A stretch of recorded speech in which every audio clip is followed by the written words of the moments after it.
a me personalmente è piaciuto molto, soprattutto perché riguarda l'arte, cioè tutto quello che studio. E mi è piaciuto soprattutto fare la copia del vero degli edifici e anche la parte storica di ricercare dai vari libri o su internet tutti gli edifici di una volta. L'unica cosa che per me è stato un po' difficile è fare la ricerca architettonica perché non sono brava a memorizzare tutti i nomi architettonici, però mi è piaciuto moltissimo questo corso. In realtà ho scoperto praticamente tutto quello che ho studiato perché abito qua, però passeggiando non ho mai notato ad esempio gli affreschi o tutti i dettagli che ci sono negli edifici vecchi. E ho scoperto anche tutta la parte storica perché nella mia famiglia non c'è nessuno che abita a Tolmezzo, che soprattutto tempo fa non abitava a Tolmezzo, e quindi queste cose non le sapevo e con le ricerche storiche e architettoniche ho scoperto tutte queste cose.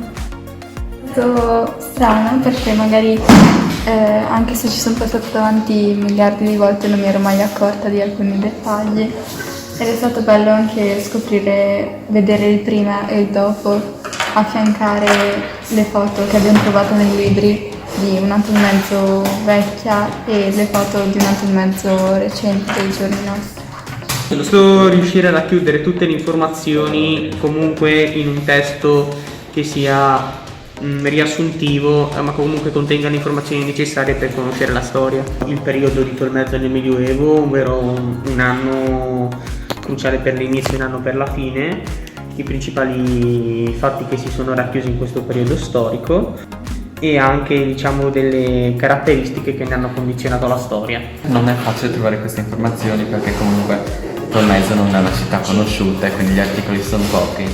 Infatti la maggior parte li abbiamo trovati in libri che abbiamo recuperato nelle biblioteche. Abbiamo fatto quest'estate un progetto di educazione al patrimonio culturale dove abbiamo scoperto un po' la storia di Tolmezzo e i suoi palazzi più importanti e oggi, siamo il 29 settembre, abbiamo esposto a Palazzo Frisanco il nostro lavoro con le nostre anche ricerche, come si può vedere nelle nostre spalle.